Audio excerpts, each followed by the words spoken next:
నమస్కారం, సాక్ష్యం న్యూస్ కి స్వాగతం. హెడ్లైన్ చూద్దాం. ఏపీలో దూసుకుపోతున్న జగన్ కోసం సిద్ధం. తిరువూరు పట్టణాలను 12వ వార్డులో స్వామిదాసుకు రోడ్ షోకు అపూర్వ స్పందన.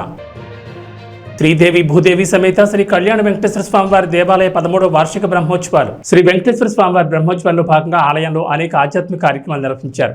గ్రామోత్సవం గ్రామ మహిళల చేత స్వామివారి సన్నిధానంలో అమ్మవారికి కుంకుమార్చన జరిగింది. ఈ సందర్భంగా వివిధ ఆధ్యాత్మిక కార్యక్రమాలు వైభవంగా నిర్వహించారని ఆలయ ధర్మకర్తల మండలి చైర్మన్ మారెళ్ల పుల్లారెడ్డి నాగమణి దంపతులు తెలిపారు.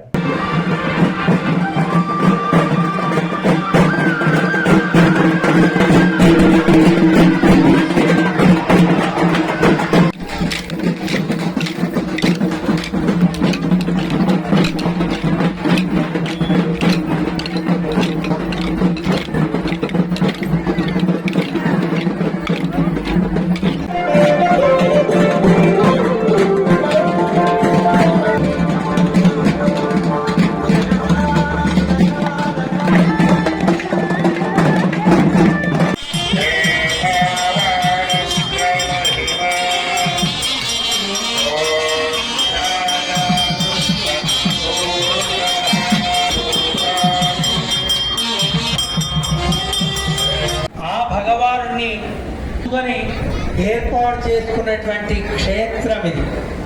దానికి దీనికి తేడా ఉంది. ఎక్కడ ఉంటాడో దానికి క్షేత్రము అని పేరు. భగవానుడు రావటంలో ఉద్దేశం, నేను ఇక్కడికి వచ్చింది ఈ లోకంలో ఉండేవాళ్ళని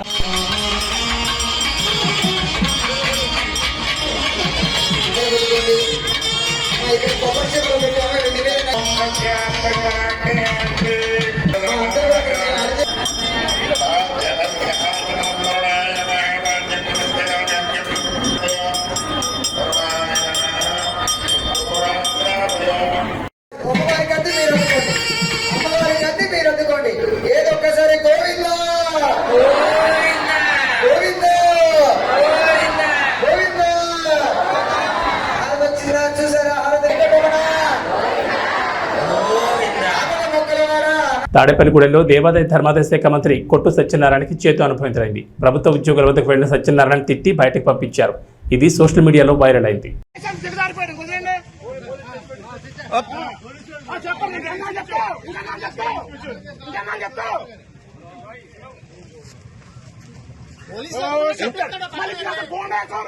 ఇంకేనా పోలీస్ స్టేషన్ కొట్టేస్తాం జనాలే.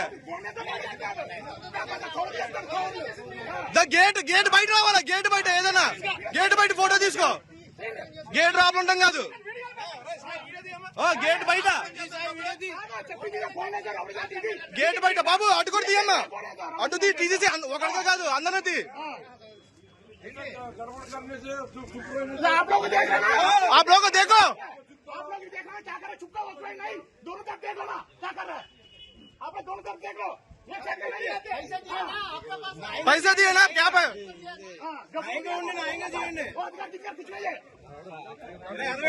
इलेक्शन ड्यूटी है.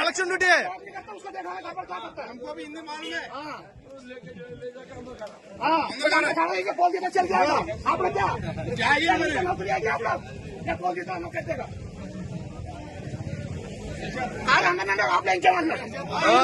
ఇంకా అయిపోయింది. రోజులు అయిపోయినాయి, బెదిరించి భయపడే రోజులు అయిపోయినాయి అందరి దగ్గర. క్యాండిడేట్ తిరగచ్చాడు ఆపలా, క్యాండిడేట్ రాబుల పని ఏంటి?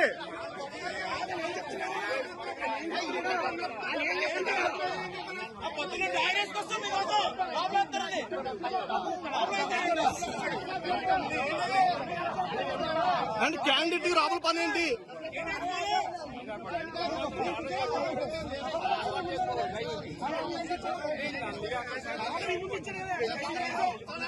క్యాండిడేట్ డైరెక్ట్ గేట్ దగ్గరికి వెళ్ళొచ్చా? మేము రావా కూర్చుని?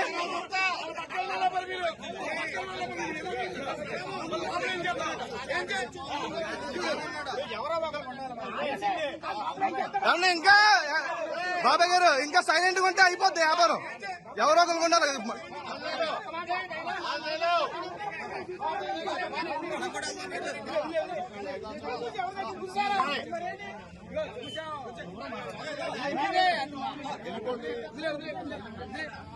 నంద్యాల జిల్లా డోన్ నియోజకవర్గంలో ఎన్నికల విధుల్లో భాగంగా పోస్టల్ బ్యాలెట్ ఓట్లు ఉపయోగించుకునేందుకు డోన్ ఆర్డీఓ ఆఫీస్కి వస్తే ఇక్కడ రెస్పాన్స్ అనేది లేక సరైన సమాధానం ఇవ్వడం లేదని వారు డిమాండ్ చేశారు. మాకు ఓటు హక్కు కల్పించకపోతే ఎన్నికల విధులను బహిష్కరిస్తామని చెప్పారు.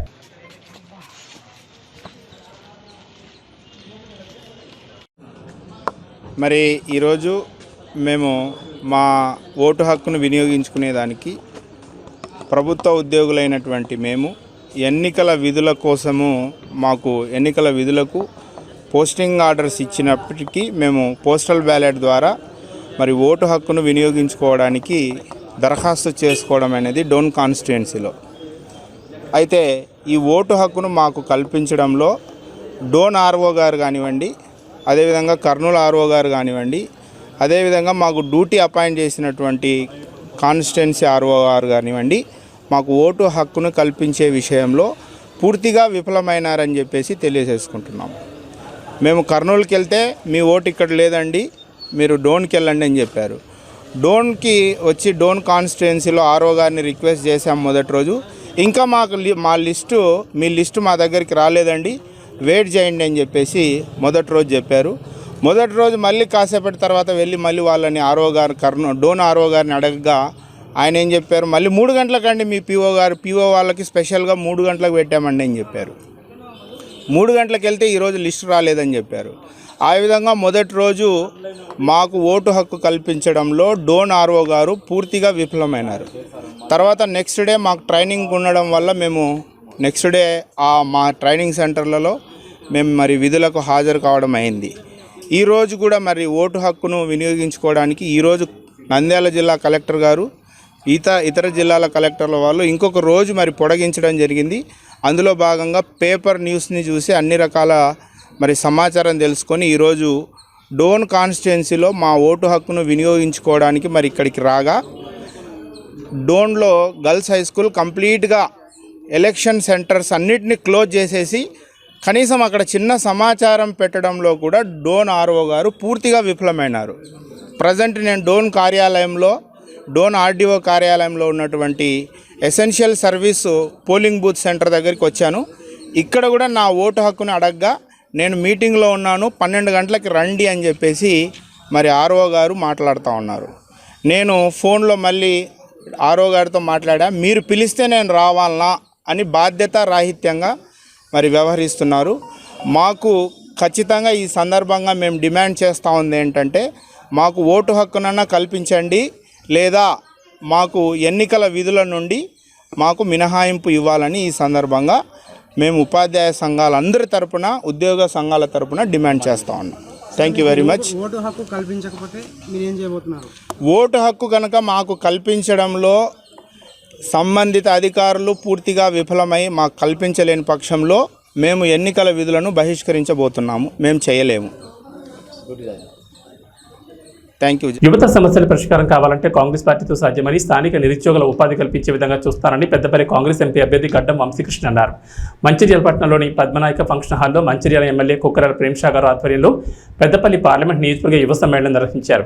ఈ సమావేశానికి పెద్దపల్లి కాంగ్రెస్ అభ్యర్థి గడ్డం వంశీకృష్ణ ముఖ్య అతిథిగా పాల్గొన్నారు. ఈ సందర్భంగా మాట్లాడుతూ బీజేపీ బీఆర్ఎస్ పార్టీలపై తీవ్ర విమర్శలు చేశారు. బీజేపీ బీఆర్ఎస్ రెండు పార్టీలు కూడా రిజర్వేషన్ల విషయంలో కేంద్రంలో ఉన్న బీజేపీ చెప్పింది రాష్ట్రంలో గత ప్రభుత్వంలో ఉన్న కేసీఆర్ అమలు చేశారని అన్నారు. విద్యార్థులకు మెరుగైన ఉచిత విద్య కావాలన్నా, రిజర్వేషన్లు మనకు కావాలన్నా పెద్దపల్లి పార్లమెంట్లో యువ నాయకుడైన ఎంపీ అభ్యర్థి వంశీకృష్ణను లక్ష మెజార్టీతో గెలిపించాలని కోరారు.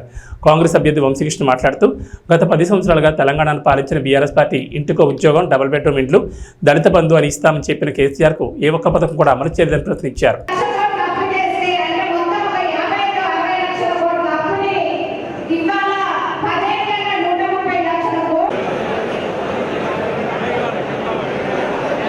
ఇవన్నీ గుర్తు చేస్తున్నారంటే నేను కూడా ఒక యువకుడి, నాకు ఒక యువకుడికి ఉద్యోగం లేకపోతే ఎంత బాధ ఉంటుందో నాకు తెలుసు. మానసికంగా, ఆర్థికంగా ఎన్ని కష్టాలు వస్తాయో నాకు తెలుసు. అందుకని హమ్ కిసీసే కంపెనీ అని చెప్పి మా తాత కాకగారు ఎప్పుడు చెప్పేటోళ్ళు, చిన్నప్పటికి వెళ్ళి నువ్వు చదువుకో, మంచిగా తెలివి చేసుకో, కష్టపడి కృషి చేసి ఏదైనా సాధించుకోవచ్చు అని చెప్పి నాకు చిన్నప్పటి నేర్పినారు. నేను అదే స్ఫూర్తిగా తీసుకొని మన పైకప్పుగా సోలార్ సెల్స్ పెట్టి ప్రపంచంలోనే నా గవర్నమెంట్ ఆఫ్ అమెరికా అవార్డు వచ్చిందని చెప్పి ఈ సందర్భంగా తెలియజేస్తున్నాను. అదేవిధంగా ఒక ఎలక్ట్రిక్ బైక్ సంస్థగా తయారు చేసి దాని మీద గవర్నమెంట్ ఆఫ్ ఇండియా నాకు 6 పేటెంట్ అవార్డు వచ్చిందని కూడా మీ అందరికీ తెలియజేస్తున్నాను. ఇది ఎందుకు చెప్తున్నానంటే అందరిలో కృషి చేసి కష్టపడి నా తపన ఉంటే ఏదైనా సాధించుకోవచ్చు అని చెప్పి నేను నమ్ముతాను. అదేవిధంగా 500 మందికి ఉపాధి కల్పించే అదృష్టం నాకు దాకింది. కార్మికులు మన సింగరేణి కార్మికుల పిల్లలకు కూడా ఉపాధి కల్పించే అదృష్టం నాకు కలిగిందని చెప్పి మీ అందరికీ ఈ సందర్భంగా తెలియజేస్తూ కేవలం గిల్లి మాటలు చెప్పేటోళ్ళ మాటలు నమ్మకండి. పనిచేసే వాళ్ళని మీరు గత 10 సంవత్సరాల ట్రాక్ రికార్డు చూసి పనిచేసే వాళ్ళని ఎంచుకోండి. నేను మీ అందరికి అండదండగా ఉంటానని చెప్పి మీకు ఒక భరోసా ఇస్తున్నా. నేను కూడా ఒక యువకుడిని, ఖచ్చితంగా యువకుల బాధలు సమస్యలు నాకు అర్థమైతే అని చెప్పి రేవంత్ రెడ్డి గారు, రాహుల్ గాంధీ గారు నన్ను అవకాశం ఇచ్చి మీ అందరి ముందు ఇట్లా నిలబెట్టడం జరిగింది. ఖచ్చితంగా ఇప్పుడే సురేఖమ్మ గారు చెప్పినట్టు, ప్రేమ శంకరరావు గారు చెప్పినట్టు వాళ్ళ ఆదేశాల ప్రకారం మంచిర్యాలకి వచ్చే కాలేజీలు ప్రభుత్వ సంస్థలు తీసుకొచ్చే బాధ్యత నాదని చెప్పి మీ అందరికీ తెలియజేస్తున్నాను. ఈ నిరుద్యోగ సమస్య ఇకపై నా సమస్య. ప్రేమ శంకరరావు గారు ఎప్పుడు పొద్దున చెప్పి ఎవరికి భయపడలేదు, ప్రజలకే భయపడలేదు. ఎందుకంటే ప్రజల కోసం సేవ కూడా లేకున్నామని చెప్పి ఖచ్చితంగా మీ అందరి కోసం సేవ చేసి ఈ నిరుద్యోగుల ఏదైతే సమస్య ఉందో దాన్ని మార్చి వేస్తామని చెప్పి మీ అందరికీ సభాముఖంగా తెలియజేస్తూ అందరూ ఒకసారి నాకు చేతులెత్తి నాకు మద్దతు తెలిపి మీ ఆశీర్వాదం ఇస్తూ ఇంట్లో ఒక అన్నలాగా తమ్ముడులాగా నన్ను భావించి జై కాంగ్రెస్, జై కాంగ్రెస్, చేతి గుర్తుకే. మేము ఈరోజు మీటింగ్ పెట్టడానికి ఒక ప్రత్యేకత ఉన్నది. ఒకటి మాత్రం గుర్తుపెట్టుకోండి, ఏ దేశానికైనా కూడా అభివృద్ధి చెందడానికి 3 పారామీటర్స్ ఉంటాయి, 3 ప్రామాణికాలు ఉంటాయి. ఒకటి ప్రకృతి వనరులు. ప్రకృతి వనరులు ప్రపంచంలో ఏదైతే ఏ పని గ్రామాలలో పోకండి, ఏ మతం మీద ఏ కులం మీద పెట్టకండి, మీకు నేను ఉన్నా చెప్తున్నా, ఖచ్చితంగా మీకు మాటిస్తున్నా. ఎన్నికల నా అదృష్టం ఉంది, కాంగ్రెస్ ప్రభుత్వం వచ్చిన తర్వాత ఈ రాష్ట్రంలో ఇన్ఫర్మేషన్ టెక్నాలజీ మంత్రి కానీ, ఇండస్ట్రీ మంత్రి కానీ మన పార్లమెంట్ మినిస్టర్ శ్రీరావు గారు ఉన్నారు. ఈ గడిచిన సందర్భంలో 2 సార్లు వచ్చినప్పుడు నేను అడిగినప్పుడు మాట ఇవ్వడం జరిగింది. ఆ ఒకటి మాట, ఎన్నికలు అయిపోయిన తర్వాత ఫైల్ తయారు చేసుకొని చెప్తాము. దసరాలో ఫౌండేషన్ చేసే కార్యక్రమం చేస్తున్నాం. ఐటీ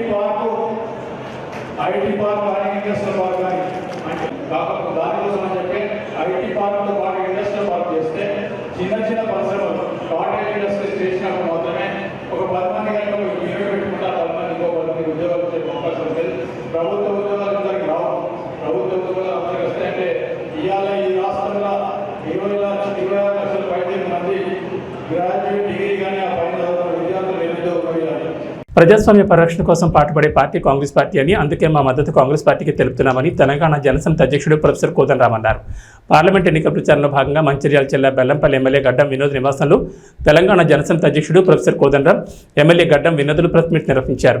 ఈ సందర్భంగా కోదండరాం మాట్లాడుతూ రాష్ట్రంలో తెలంగాణ జనసమితి పార్టీ పార్లమెంట్ ఎన్నికల్లో కాంగ్రెస్ పార్టీకి తమ మద్దతు తెలుపుతుందని, మొత్తం 17 స్థానాల ఎంపీ అభ్యర్థులను గెలిపించాలని ప్రజలకు విజ్ఞప్తి చేశారు. బీజేపీ పాలనలో అసమానతలు చాలా పెరిగిపోయాయని, 25,000 కోట్లున్న అదాని ఆస్తులు 7,50,000 కోట్లకు చేరాయని పేర్కొన్నారు. బీజేపీ జీఎస్టీ, పెట్రోలియం ఉత్పత్తుల పేరుతో 58 లక్షల కోట్ల పన్నుల భారం దేశ ప్రజలపై మోపిందని, కానీ కార్పొరేట్ పన్నులు మాత్రం తగ్గించి రైతుల పేరు మీద ఉన్న 5 లక్షల కోట్ల రూపాయల రుణమాఫీకి మాత్రం డబ్బులు లేవని చేతులెత్తేసిందని, దేశంలో నిరంకుశ పాలన కొనసాగుతోందని అన్నారు. అందరికీ నమస్కారం.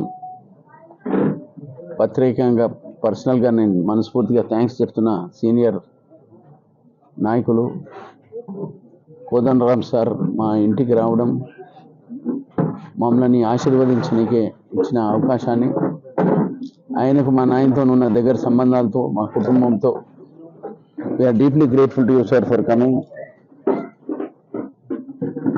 ఈ ఎన్నికల వల్ల మా సోనియమ్మ తల్లి ఇచ్చిన 6 గ్యారంటీల గురించి కాంగ్రెస్ పార్టీ తరఫున మా ముఖ్యమంత్రి గారు యావత్ తెలంగాణలో ఇచ్చిన మాట పెట్టుకుంటే 5 గ్యారెంటీలు ఇప్పటిదాకా కన్ఫర్మ్ చేసి ప్రజలకు అందరికి ఇచ్చిన సేవలు ఇచ్చిన మాట పెట్టుకుంటామని కాంగ్రెస్ పార్టీ తరఫున ఇచ్చిన అవకాశాన్ని ప్రజలందరూ మంచి సపోర్ట్ ఇస్తున్నారు. ప్రతి ఒక్క ప్రోగ్రాం కూడా ప్రతి ఏరియాలో కూడా సక్సెస్ అవుతుంది. మాకు పూర్తిగా విశ్వాసం ఉంది. ప్రజలందరూ మన కాంగ్రెస్ పార్టీకి సంబంధించిన 14 నుంచి 15 క్యాండిడేట్లు గెలిచే అవకాశాలు కనిపిస్తున్నాయి. రకరకాలుగా ప్రొపగండాలు అయినాయి. ఈ 15 రోజుల నుండి తీసుకుపోయి ప్రత్యేకంగా యావత్ భారతదేశంలో కొంతమంది దుష్టశక్తులు రకరకాలుగా రాంగ్ ప్రొపగండా చేసుకుంటూ కూర్చొని ఒక ఇంపార్టెంట్ పాయింట్ ఏం బయటకు వచ్చిందంటే ఇప్పుడున్న రూలింగ్ పార్టీ ఇంకా బీఆర్ఎస్ పార్టీ పొత్తు అయి ప్రత్యేకంగా ప్రజలకు ఒక రాంగ్ ఇంటిమేషన్ ఇచ్చే కార్యక్రమాన్ని పెట్టుకొని మన ప్రైమ్ మినిస్టర్ గారు మోడీ గారు అమిత్ షా గారు మాట్లాడిన 83% పాపులేషన్ మన ఇండియాలో ఉన్న అందరినీ వాళ్ళను గంగలో పడేసే కార్యక్రమాన్ని పెట్టుకున్నారు. ఎస్సీ ఎస్టీ బీసీ మైనారిటీ సోదరులకు ఉన్న ఓటు హక్కుని గుంజుకొని తీసుకున్న కార్యక్రమాన్ని 400 బార్ ఆర్ ఏ కాన్స్టిట్యూషన్ అమెండ్మెంట్ అనేది పెట్టిన ఘనత ప్రజలందరూ దీని గురించి చాలా ప్రత్యేకంగా ఆలోచిస్తున్నారు. ఈ ఉన్న వార్త వాళ్ళు తీసుకున్నది 400 బార్ తరఫు నుంచి ప్రజలందరూ వాళ్ళకు ఒక అవకాశం ఇవ్వద్దని బుద్ధి చెప్పాలని ఒక ఇష్యూలో ఉన్నారు. మాకు పూర్తిగా విశ్వాసం ఉన్నది. ప్రత్యేకంగా మన తెలంగాణలో 85 to 90% ఉన్న ఎస్సీ ఎస్టీ బీసీ సోదరులకు నేను విజ్ఞప్తి చేస్తున్నా, మీరందరూ మీ హక్కును కాపాడుకోండి. కాన్స్టిట్యూషన్లో డాక్టర్ అంబేద్కర్ గారు ఇచ్చిన రైట్ని ప్రత్యేకంగా దే వాంట్ టు డిస్ట్రాయ్. అందుకోసం మన హక్కుని కాపాడుకోమని నేను మళ్ళొకసారి మనకున్న ప్రజలందరికీ అప్పీల్ చేస్తున్నా. కాంగ్రెస్ పార్టీ తరఫు నుంచి తీసుకున్న ప్రతి ఒక్క డెమోక్రాటిక్ స్టెప్ని ఇప్పటిదాకా బీజేపీ బీఆర్ఎస్ వాళ్ళు కలుసుకొని వాళ్ళున్న డిక్టేటర్షిప్ ప్రజల మీద దూయాలని ప్రత్యేకంగా మాట్లాడారు. వాళ్ళు రకరకాలుగా ఏమన్నారంటే 2 కోట్ల జాబ్స్ ఇస్తామని, దాదాపు 10 ఏళ్ల సంది 20 కోట్ల జాబ్స్ ఇచ్చే జాగల 7,80,000 కోట్లు అంటే అది దాదాపు 2% ఆఫ్ ద ఓటింగ్ ఎంప్లాయ్మెంట్ అనే ఇచ్చే అవకాశాలు. అంటే ప్రజలకు మబ్బులో పెట్టి బీఆర్ఎస్ ఎట్లా మబ్బులో పెట్టిందో బీజేపీ కూడా మబ్బు పెట్టి ఓట్లు తీసుకుంది 2 సార్లు, మళ్ళొకసారి 3వ సారి కూడా జైలుకే వాళ్ళు ప్రయత్నిస్తున్నారు. రకరకాలుగా వాళ్ళు చేసే ప్రొపగండా చేస్తున్నారు. ప్రజలందరూ దీన్ని ఊహించి మాకు ఒక విశ్వాసం ఏముందంటే ప్రజల మీద ఇచ్చిన అవకాశం మాకు ఒక కాన్ఫిడెన్స్ ఉన్నది. వాళ్ళు పెద్ద ఎత్తున సక్సెస్ చేస్తారని మళ్ళొక్కసారి నేను ఉన్న యావత్ తెలంగాణలో భారతదేశంలో ఉన్న ప్రజలందరికీ కళ్ళిప్పండి. మీ హక్కులను మన హక్కులను మనం కాపాడుకుందాం. వాళ్ళు గంగలో తీసుకుపోయే కాన్స్టిట్యూషన్ రూల్ని వాళ్ళకు బుద్ధి చెప్పే అవకాశం ఉన్నదని మీ అందరితో పేరున కోరుకుంటూ మనస్ఫూర్తిగా కాంగ్రెస్ పార్టీకి ఓటించి గెలమని మళ్ళొకసారి ప్రార్థిస్తూ సెలవు తీసుకుంటాం. మీడియా మిత్రులందరికీ పేరున వందనం. తెలంగాణ జనసమితి తరఫు నుంచి మేము కాంగ్రెస్ పార్టీకి మద్దతు ప్రకటించిన సంగతి మీకు తెలిసే ఉంటుంది. మేము ఈ పార్లమెంటు ఎన్నికల్లో మొత్తం 17 స్థానాల్లో కూడా కాంగ్రెస్ పార్టీ అభ్యర్థులను గెలిపించాలని, కాంగ్రెస్ పార్టీని మంచి మెజారిటీతో గెలిపించాలని ఈ సందర్భంగా మేము పౌరులందరికీ తెలంగాణ జనసమితి పార్టీ నుంచి అభ్యర్థిస్తున్నాం. మేము ఈ నిర్ణయం తీసుకోవటానికి వెనుక కారణం లేకపోలేదు. చాలా లోతుగా జాతీయ స్థాయి ఆర్థిక సామాజిక పరిస్థితుల గురించి అధ్యయనం చేసినాం. ఈ అధ్యయనంలో మాకు తెలిసిన 2 విషయాలు ప్రధానంగా ప్రస్తావించాలి. మొదటిది ఏంటంటే ఈ బీజేపీ పాలనలో అసమానతలు తీవ్రంగా పెరిగినాయి. అప్పుడు బీజేపీ అధికారంలోకి రాకముందు ఒక 50 మంది బిలియనియర్లు ఉండే. ప్రపంచంలో ఫార్చ్యూన్ అనే పత్రికలో గుర్తించినటువంటి వాళ్ళు ఒక 50 మంది ఉంటే బీజేపీ పాలనలో వాళ్ళ సంఖ్య 162కు పెరిగింది. ఇందులో ముఖ్యంగా వాళ్ళ సంపద మనం అదానీది తీసుకుంటే 25,000 కోట్ల నుంచి 1,50,000 కోట్లకు వాళ్ళ ఆస్తి పెరిగింది. 7,50,000 కోట్లకు. ఎక్కడ 25,000, ఎక్కడ 7,50,000. అదేవిధంగా అంబానీ ఆస్తి 1,50,000 కోట్లు ఉన్నది 7.5 లక్షలకు పెరిగింది. అది కూడా 7.5 లక్షల కోట్లకు పెరిగింది. ఇది ఒకటి మనం గమనించాలి. కానీ ప్రజల మీద మాత్రం విపరీతంగా పన్నులు వేసింది ఈ పార్టీ. అది జిఎస్టీ పేరుతో కానీ, లేదంటే పెట్రోలియం ఉత్పత్తుల మీద వేసిన పన్నులు కానీ, 58 లక్షల కోట్లు. ఇది మనం మోస్తున్నటువంటి భారం. కార్పొరేట్ పన్నులు మాత్రం తగ్గించారు, అది విపరీతంగా వాటికి మినహాయింపులు ఇచ్చారు. 5 లక్షల కోట్లు రైతులకు ఉన్నటువంటి రుణభారం అయితే ఆ రుణభారాన్ని మాఫీ చేయటానికి డబ్బులు లేవనే కారణం చూయించినటువంటి ప్రభుత్వం, మంచి సంప్రదాయం కాదని దానికి నిరుత్సాహపరిచినటువంటి ప్రభుత్వము బీజేపీ ప్రభుత్వం. 16 లక్షల కోట్లు మన కమర్షియల్ బ్యాంకు, ఈ జాతీయ బ్యాంకులలో ఉన్నటువంటి కార్పొరేట్ పన్నులు రుణాలను మాత్రం మాఫీ చేసాను. 16 లక్షల కోట్లు. ఇంకా బయట ఉన్నటువంటివన్నీ కలిపితే 30 లక్షల కోట్ల దాకా వాళ్లకు మినహాయింపునివ్వటం జరిగింది. ఇది ఇంత పెద్ద స్థాయిలో ఒక సైడు మొగ్గు చూపుతున్నటువంటి ప్రభుత్వం ఇది. కానీ భారమేమో ప్రజలు మోస్తా ఉన్నారు. 35% మంది పిల్లలు పోషకాహార లోపంతో పుడుతున్నారు. నిరుద్యోగం 2 నుంచి అది 8% పెరిగింది. యువకుల్లోనైతే ప్రతి 3లో ఒకరు నిరుద్యోగులుగా. టీటీడీ పాలక మండలి సభ్యులు వై సీతారామరెడ్డి ఆదేశాల మేరకు మంత్రాలయం మండల కేంద్రంలోని జగనన్న కాలనీలో మరియు రామసుధా కాలనీలో మండల నాయకులు పెట్రోల్ బంక్ సీనన్న నేతృత్వంలో ఇంటింటికి వెళ్లి జగనన్న అందించిన సంక్షేమ పథకాలను వివరించి మే 13 తేదీన జరిగే ఎన్నికల్లో MLA Y Balanagareddy, MP B Y Ramaiah fan గుర్తుకు ఓటు వేసి అత్యధిక మెజార్టీతో గెలిపించాలని కోరారు. ఈ కార్యక్రమంలో సర్పంచ్ తెల్లబండ్ల భీమయ్య, వ్యవసాయ సలహా మండలి సభ్యులు మల్లికార్జున, వైస్ ఎంపీపీ పొలికుక్క రాఘవేంద్ర, సచివాలయం కోకర్నర్ రాఘవేంద్ర ఆచారి, ఉప సర్పంచ్ హోటల్ ఫర్మేష్, ఎంపీటీ సభ్యులు వెంకటేష్ శెట్టి, బొంబాయి శివ, రామపోగ్ సల్మాన్, ముఖ్య నాయకులు, కార్యకర్తలు, వార్డు సభ్యులు, SC, ST, BC, minority, OC అన్ని కులాల వారు పాల్గొన్నారు.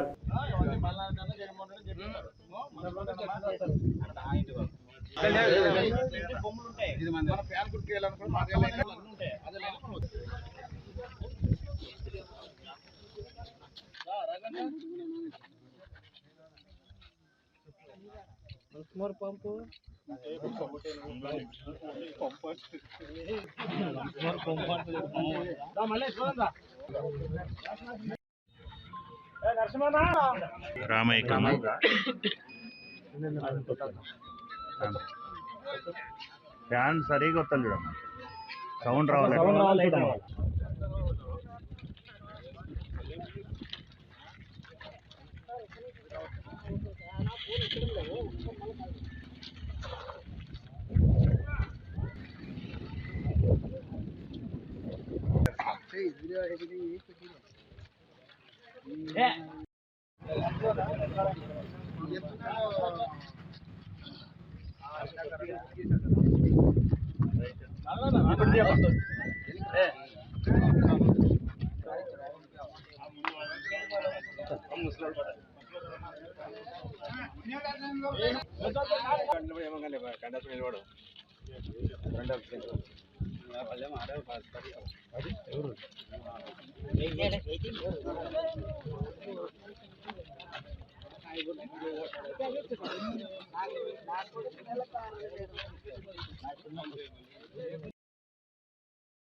కర్నూలు జిల్లా ఆలూరు నియోజకవర్గం హోళగుంద మండలం గజ్జెహల్లి గ్రామంలో వైసీపీ నుంచి టీడీపీలోకి భారీగా చేరికలు జరిగాయి. అన్ని వర్గాల ప్రజలు ఏకతాటిపైకి వచ్చి టీడీపీ కూటమి అభ్యర్థి వీరభద్ర గౌడ్ని గెలిపించాలని జనసునామీలా తరలివచ్చి ప్రచారాన్ని విజయవంతం చేశారు.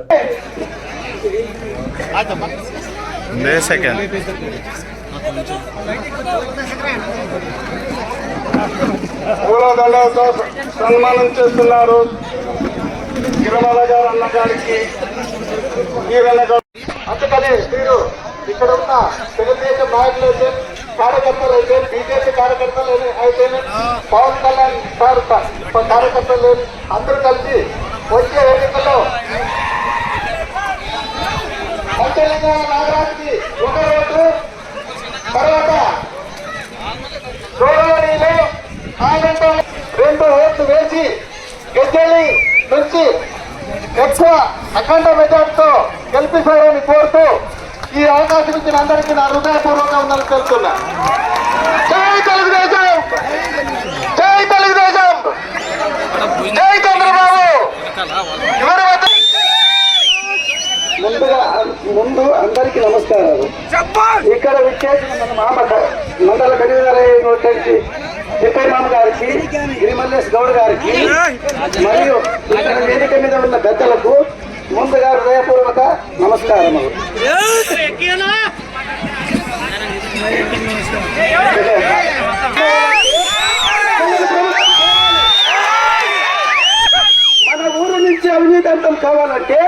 బాబు రావాలి